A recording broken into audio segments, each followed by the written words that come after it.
ಮನೆ ಕಟ್ಟೋ ವಿಚಾರದಲ್ಲಿ ಜನರು ನನಗೆ ಕೇಳುವಂಥ ಒಂದು ಪ್ರಶ್ನೆ ಯಾವಾಗಲೂ ರಿಪೀಟ್ ಆಗ್ತಾನೇ ಇರುತ್ತೆ.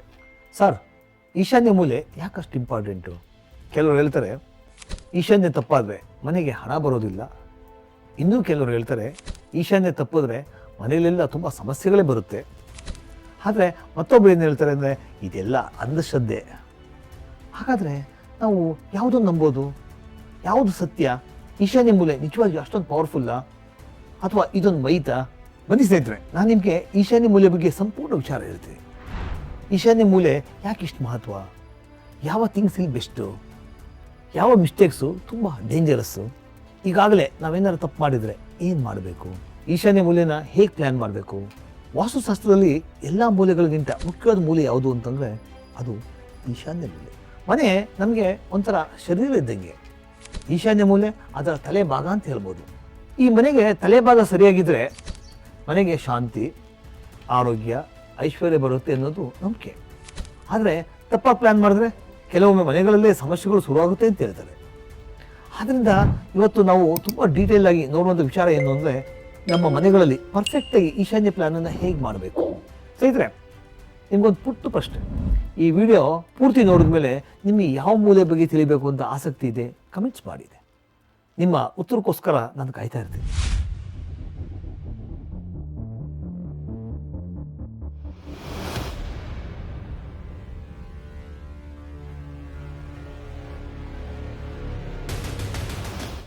ನಮಸ್ಕಾರ ಸ್ನೇಹಿತರೆ, ನಾನು ನಿಮ್ಮ ವನಾಚೇತನ್, ಸಿವಿಲ್ ಇಂಜಿನಿಯರ್. ಕಮಲಾರ್ಸ್ ಯೂಟ್ಯೂಬ್ ಚಾನಲ್ಗೆ ಸ್ವಾಗತ. ನಾವು ಮೊದಲು ಬೇಸಿಕ್ನ ಅರ್ಥ ಮಾಡ್ಕೋಬೇಕು. ಮನೆಯ ನಾರ್ತ್ ಈಸ್ಟ್ ದಿಕ್ಕು ಸೇರುವಂತಹ ಜಾಗನೇ ಈಶಾನ್ಯ ಮೂಲೆ ಅಂತ ಹೇಳ್ತೀವಿ. ಈ ದಿಕ್ಕಿನಲ್ಲಿ ನಮ್ಮ ಸೈಟ್ನ ಪ್ಲ್ಯಾನ್ ಮಾಡಬೇಕು ಅಂತಂದರೆ ಈಶಾನ್ಯ ಮೂಲೆ ಕಡೆ ಲೈಟ್ ಮತ್ತು ಸ್ಪೇಸ್ ಉಳಿಸೋದು ತುಂಬ ಮುಖ್ಯ. ಈಶಾನ್ಯ ಮೂಲೆ ಯಾಕೆ ಇಷ್ಟೊಂದು ಪವರ್ಫುಲ್ಲು? ಅದಕ್ಕೆ ಕೆಲವೊಂದು ಕಾರಣಗಳಿದೆ. ಮೊದಲೇದು ಸನ್ ಎನರ್ಜಿ ಅಂತ ಹೇಳ್ತೀವಿ. ಬೆಳಗಿನ ಸೂರ್ಯ ಹುಟ್ಟಬೇಕಾದ್ರೆ ಮೊದಲೇ ಎನರ್ಜಿ ಬರೋದೇ ಈ ದಿಕ್ಕಿನಿಂದ. ಆ ಲೈಟು ಮೊದಲಿಗೆ ಟಚ್ ಆಗುವಂಥ ಝೋನ್ ಯಾವುದು ಅಂತಂದರೆ ಅದೇ ಈಶಾನ್ಯ ಮೂಲೆ. ಆ ಕಾರಣಕ್ಕಾಗಿ ಈ ಝೋನನ್ನು ಪಾಸಿಟಿವ್ ಎನರ್ಜಿ ಪಾಯಿಂಟ್ ಅಂತ ಎಲ್ಲರೂ ಹೇಳ್ತಾರೆ. ಇದು ವಾಟರ್ ಎಲಿಮೆಂಟ್ ಝೋನ್ ಅಂತ ಕೂಡ ಹೇಳ್ತಾರೆ. ವಾಸ್ತು ಪ್ರಕಾರ ಈಶಾನ್ಯ ಮೂಲೆ ವಾಟರ್ ಎಲಿಮೆಂಟ್ಗೆ ಸಂಬಂಧಪಟ್ಟಂಥದ್ದು. ಈ ವಾಟರ್ ಅಂತಂದರೆ ಫ್ಲೋ, ಕ್ಲಾರಿಟಿ, ಕಾಮ್ನೆಸ್ಸು ಮತ್ತು ಗ್ರೋತ್ ಅಂತ ಹೇಳ್ತಾರೆ. ಆ ಕಾರಣಕ್ಕೋಸ್ಕರ ಈ ಝೋನ್ನಲ್ಲಿ ಕ್ಲೀನ್ ಆ್ಯಂಡ್ ಓಪನ್ ಇದ್ದರೆ ಮನೆ ಅಟ್ಮಾಸ್ಫಿಯರ್ ಕಾಮ್ ಆಗಿರುತ್ತೆ. ನಾವು ಈಶಾನ್ಯದಲ್ಲಿ ಬೋರ್ವೆಲ್ಲು, ಬಾವಿ, ಅಂಡರ್ಗ್ರೌಂಡ್ ವಾಟರ್ ಟ್ಯಾಂಕು ಅಂದರೆ ಸಂಪು ಇದನ್ನೆಲ್ಲ ಇಡ್ಬೋದು. ಇದು ವಾಟರ್ ಎಲಿಮೆಂಟ್ಗೆ ಮ್ಯಾಚ್ ಆಗುವಂತಹ ಐಟಮ್ಗಳಿದು. ಜೊತೆಗೆ ನಾವು ಸೈಕಲಾಜಿಕಲ್ ಎಫೆಕ್ಟ್ ಅಂತ ಹೇಳ್ತೀವಿ. ಇದನ್ನು ಆರ್ಕಿಟೆಕ್ಚರ್ ಪಾಯಿಂಟ್ ವ್ಯೂನಿಂದ ನೋಡಿದ್ರೆ ಅದರಲ್ಲೂ ಕೂಡ ಒಂದು ಸೆನ್ಸ್ ಇದೆ. ಏನು? ನಾರ್ತ್ ಈಸ್ಟ್ ಕಾರ್ನರ್ ಓಪನ್ ಇದೆ, ಮಾರ್ನಿಂಗ್ ಲೈಟ್ ಬರುತ್ತೆ, ಫ್ರೆಶ್ ಏರ್ ಬರುತ್ತೆ, ಓಪನ್ ವ್ಯೂ ತುಂಬ ಸಿಗುತ್ತೆ. ಆದ್ದರಿಂದ ಮನೆ ಒಳಗಡೆ ನ್ಯಾಚುರಲ್ ಪಾಸಿಟಿವ್ ಫೀಲಿಂಗ್ಸ್ ತುಂಬ ಇರುತ್ತೆ. ನೆಕ್ಸ್ಟು ಈಶಾನ್ಯ ಮೂಲೆಯಲ್ಲಿ ಬೆಸ್ಟ್ ಥಿಂಗ್ಸ್ ಏನೇನು? ಈ ಈಶಾನ್ಯ ಮೂಲೆ ಯಾವತ್ತು ಓಪನ್ ಆಗಿದ್ದಷ್ಟು ತುಂಬ ಉತ್ತಮ. ಈಶಾನ್ಯದ ಕಡೆ ಓಪನ್ ಸ್ಪೇಸು ಅಂದರೆ ಗಾಳಿ, ಬೆಳಕು ಇವೆಲ್ಲದರಿಂದ ಮನೆಗೆ ಪಾಸಿಟಿವ್ ಎನರ್ಜಿ ಬರುತ್ತೆ. ನಾವು ಮನೆ ಪ್ಲ್ಯಾನ್ ಮಾಡಬೇಕಾದ್ರೆ ಈಶಾನ್ಯದ ಕಡೆ ಸೆಟ್ ಬ್ಯಾಕು, ಓಪನ್ ಸ್ಪೇಸು ಮತ್ತು ಗಾರ್ಡನ್ ಸ್ಪೇಸ್ ಕೊಟ್ಟರೆ ಅದು ತುಂಬ ಚೆನ್ನಾಗಿರುತ್ತೆ ಮತ್ತು ತುಂಬ ಉತ್ತಮ ಕೂಡ. ಈಶಾನ್ಯದ ಕಡೆ ಹೆವಿ ಕನ್ಸ್ಟ್ರಕ್ಷನ್ ಬೇಡವೇ ಬೇಡ. ಇದು ತುಂಬ ದೊಡ್ಡ ಮಿಸ್ಟೇಕಾಗಿ ಕಾಡುತ್ತೆ. ಕೆಲವರು ಈಶಾನ್ಯ ಮೂಲೆಯಲ್ಲಿ staircase, store room, heavy ಸ್ಟ್ರಕ್ಚರ್ಸ್ಗಳನ್ನ ಪ್ಲ್ಯಾನ್ ಮಾಡಿಬಿಡ್ತಾರೆ. ಇದು ವಾಸ್ತು ಪ್ರಕಾರ ಸರಿಯಾದ ಪ್ಲ್ಯಾನಿಂಗ್ ಅಲ್ವೇ ಅಲ್ಲ. ಈಶಾನ್ಯದ ಕಡೆ ಯಾವತ್ತೂ ಲೈಟ್ ಸ್ಟ್ರಕ್ಚರ್ಸ್ಗಳೇ ಇರಬೇಕಾಗುತ್ತೆ. ಈಶಾನ್ಯ ದಿಕ್ಕು ಪೂಜಾ ಕೋಣೆಗೆ ಪ್ರಶಸ್ತವಾದ ಸ್ಥಳ. ಇಲ್ಲಿ ಪೂಜಾ ಕೋಣೆ ಯಾಕಂತಂದರೆ ಈ ಝೋನ್ನಲ್ಲಿ ಕಾಮ್ ಮತ್ತು ಸ್ಪಿರಿಚುವಲ್ ಎನರ್ಜಿಗೆ ಪರ್ಫೆಕ್ಟ್ ಆದಂಥ ಪ್ಲೇಸ್ ಇದು. ನಾವು ಕೆಲವೊಂದು ದೇವಸ್ಥಾನಗಳನ್ನು ನೋಡಿರ್ತೀವಿ, ಈಶಾನ್ಯ ಡೈರೆಕ್ಷನ್ಗೆ ಅಲ್ಲಿ ತುಂಬ ಇಂಪಾರ್ಟೆನ್ಸ್ ಕೊಡ್ತಾರೆ. ಹಾಗಾಗಿ ನಾವು ಕೂಡ ಅಷ್ಟೇ ಮನೆ ಪ್ಲ್ಯಾನ್ ಮಾಡಬೇಕಾದ್ರೆ ಲಿವಿಂಗ್ ರೂಮ್ ಹತ್ರ ಒಂದು ಸ್ಮಾಲ್ ಪೂಜಾ ರೂಮನ್ನು ಈಶಾನ್ಯ ದಿಕ್ಕಿನಲ್ಲಿ ಇಟ್ಟಷ್ಟು ತುಂಬ ಉತ್ತಮ. ಎಲ್ಲ ಮನೆಗಳಿಗೂ ಸಿಗಲ್ಲ, ಕೊಟ್ಟಷ್ಟು ತುಂಬ ಒಳ್ಳೆಯದು ಅಂತ ಹೇಳ್ತೀವಿ. ಇದು ಈಶಾನ್ಯದಲ್ಲಿ ವಾಟರ್ ಎಲಿಮೆಂಟ್ಗೆ ಬೆಸ್ಟ್ ಪ್ಲೇಸ್ ಅಂತ ಹೇಳ್ತೀವಿ. ಈ ವಾಸ್ತು ಪ್ರಕಾರ ಈಶಾನ್ಯ ದಿಕ್ಕು ಈ ಜಲತತ್ವ ಅಂತ ಹೇಳ್ತಾರೆ, ಅದಕ್ಕೆ ಸಂಬಂಧಪಟ್ಟಂಥ ದಿಕ್ಕು. ಸಮ್ ಟ್ಯಾಂಕು, ಬೋರ್ವೆಲ್ಲು, ಈ ಸ್ಮಾಲ್ ವಾಟರ್ ಫೀಚರ್ಸ್ಗಳೆಲ್ಲ ಇಲ್ಲಿದ್ದರೆ ತುಂಬ ಒಳ್ಳೆಯದು. ಸ್ನೇಹಿತರೆ, ಒಂದು ವಿಷಯ ನೆನಪಿಟ್ಕೊಳ್ಳಿ, ಸೆಪ್ಟಿಕ್ ಟ್ಯಾಂಕ್ ಈಶಾನ್ಯದಲ್ಲಿ ಯಾವತ್ತೂ ಬರಬಾರ್ದು. ಇದು ತುಂಬ ದೊಡ್ಡ ದೋಷ. ಈಶಾನ್ಯದ ಕಡೆ ಕಿಚನನ್ನು ಅವಾಯ್ಡ್ ಮಾಡಬೇಕಾಗುತ್ತೆ. ಕೆಲವರು ಸ್ಪೇಸ್ ಶಾರ್ಟೇಜ್ಗೋಸ್ಕರ ಈಶಾನ್ಯದ ಕಡೆ ಕಿಚನನ್ನು ಪ್ಲ್ಯಾನ್ ಮಾಡ್ತಾರೆ. ಆದರೆ ವಾಸ್ತು ಪ್ರಕಾರ ಕಿಚನ್ಗೆ ಬೆಸ್ಟ್ ಡೈರೆಕ್ಷನ್ ಯಾವುದು ಅಂತಂದರೆ ಅದು ಆಗ್ನೇಯ ಮೂಲೆ ಅಂತ ಹೇಳ್ತೀವಿ. ಜೊತೆಗೆ ಈಶಾನ್ಯದ ಕಡೆ ಸ್ಟೇ ಕೇಸ್ನು ಕೂಡ ಅವಾಯ್ಡ್ ಮಾಡಿ. ಸ್ಟೇ ಕೇಸು ಒಂದು ಹೆವಿ ಸ್ಟ್ರಕ್ಚರ್.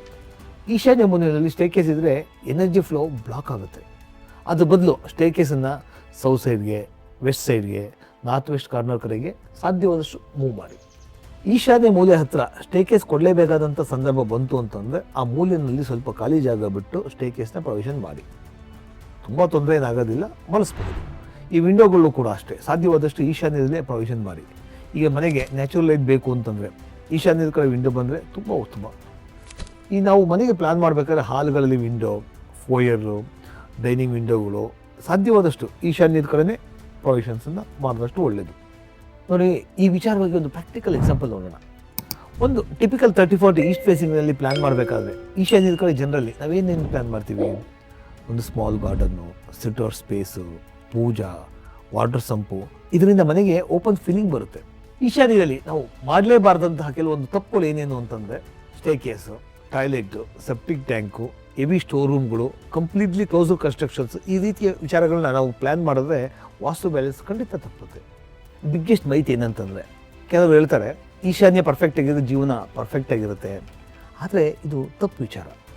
ಇದೊಂದು ಡಿಸೈನು, ಒಂದು ಫ್ಯಾಕ್ಟ್ರು ಮಾತ್ರ. ನಮ್ಮ ಜೀವನದಲ್ಲಿ ಹಾರ್ಡ್ ವರ್ಕು, ಡಿಸಿಪ್ಲಿನ್ನು, ಡಿಸಿಷನ್ ಎಲ್ಲ ಪರ್ಫೆಕ್ಟಾಗಿದ್ದರೆ ಮಾತ್ರನೇ ಎಲ್ಲ ಪರ್ಫೆಕ್ಟಾಗಿರೋದು. ಒಂದು ಪ್ರಾಕ್ಟಿಕಲ್ ಟ್ರೂತ್ ಹೇಳ್ತೀನಿ. ನನ್ನ ಎಕ್ಸ್ಪೀರಿಯನ್ಸ್ನಲ್ಲಿ ನಾನು ಹೇಳೋದೇನು ಅಂತಂದರೆ ಈಶಾನ್ಯ ಮೂಲೆ ಇಸ್ ಗುಡ್. ಇದನ್ನು ಪ್ಲ್ಯಾನ್ ಮಾಡಬೇಕು ಅಂತಂದರೆ ಇದೊಂದು ಇಂಪಾರ್ಟೆಂಟ್ ಝೋನ್ ಆಗಿದೆ. ಹಾಗಂದು ಮಾತ್ರಕ್ಕೆ ಇದು ಲೈಫನ್ನು ಚೇಂಜ್ ಮಾಡುತ್ತೆ ಅನ್ನೋದಲ್ಲ. ಇದನ್ನು ಸರಿಯಾದ ತಜ್ಞರ ಸಲಹೆ ಮುಖಾಂತರನೇ ಬಳಸ್ಕೋಬೇಕಾಗುತ್ತೆ. ಸರಿಯಾಗಿ ಪ್ಲ್ಯಾನ್ ಮಾಡಿದ್ರೆ ಗುಡ್ ಆರ್ಕಿಟೆಕ್ಚರು ಮತ್ತು ಪ್ರಾಕ್ಟಿಕಲ್ ವಾಸ್ತು ಇವೆಲ್ಲ ಕಂಬೈನ್ ಮಾಡಿದ್ರೆ ಹೌಸು ಕಂಫರ್ಟಬಲ್ ಮತ್ತು ಸ್ಯಾಟಿಸ್ಫೈ ಆಗುತ್ತೆ. ವಾಸ್ತು ಅಂತಂದರೆ ಭಯಪಡುವಂಥ ವಿಚಾರ ಅಲ್ಲವೇ ಇಲ್ಲ. ಸ್ನೇಹಿತರೆ, ಯಾರಿಗಾದರೂ ಮನೆ ಕಟ್ಟುವಂಥ ಕನಸಿದ್ರೆ ನಾನು ಮತ್ತು ನಮ್ಮ ಕಮಲಾ ಆರ್ಕ್ಸ್ ಕಂಪ್ನಿ ನಿಮ್ಮ ಜೊತೆ ಇರುತ್ತೆ. ನಮ್ಮ ಕಂಪ್ನಿ ಟ್ಯಾಗ್ಲೈನ್ ಏನು? ನಿಮ್ಮ ಕನಸನ್ನು ಕಟ್ಟುವೆವು ನಾವು ಅಂತ. ನಮ್ಮಲ್ಲಿ ವಾಸ್ತು, ಆರ್ಕಿಟೆಕ್ಚರ್ ಪ್ಲ್ಯಾನಿಂಗ್ಸು, ಬಿಲ್ಡಿಂಗ್ ಕನ್ಸ್ಟ್ರಕ್ಷನ್ಸು, ಎಲ್ಲ ರೀತಿಯ ಡಿಸೈನ್ಸ್ಗಳು ನಿಮಗೆ ಸಿಗುತ್ತೆ. ಜೊತೆಗೆ ಕನ್ಸ್ಟ್ರಕ್ಷನ್ ಸರ್ವಿಸ್ ಕೂಡ ನಮ್ಮ ಬಳಿ ಸಿಗುತ್ತೆ. ನಮ್ಮ ಕಾಂಟ್ಯಾಕ್ಟನ್ನು ಡಿಸ್ಕ್ರಿಪ್ಷನ್ ಕೊಟ್ಟಿದ್ದೀನಿ, ಸಂಪರ್ಕಿಸಿ. ಜೊತೆಗೆ ಈ ವಿಡಿಯೋ ಇಷ್ಟ ಆಗಿದರೆ ಲೈಕ್ ಮಾಡಿ, ಶೇರ್ ಮಾಡಿ. ಇನ್ನು ಮನೆ ಕಟ್ಟೋ ವಿಚಾರ ಅಂತ ಬಂದಾಗ ಅನೇಕ ವಿಚಾರಗಳಿವೆ. ಇವೆಲ್ಲದ್ರ ಬಗ್ಗೆ ನಿಮಗೇನಾದರೂ ಮಾಹಿತಿ ಬೇಕು ಅಂತಿದ್ದರೆ ನಮ್ಮ ಚಾನಲ್ನ ಸಬ್ಸ್ಕ್ರೈಬ್ ಮಾಡೋದನ್ನು ಖಂಡಿತ ಮರಿಬೇಡಿ. ನಾನು ನಿಮ್ಮ ವನಾಚೇತನ್. ಮುಂದಿನ ವಿಡಿಯೋದಲ್ಲಿ ಮತ್ತೊಂದು ಉತ್ತಮವಾದ ಮಾಹಿತಿಯೊಂದಿಗೆ ಮತ್ತೆ ಭೇಟಿಯಾಗೋಣ. ಅಲ್ಲಿವರೆಗೂ ಎಲ್ಲರಿಗೂ ಧನ್ಯವಾದಗಳು.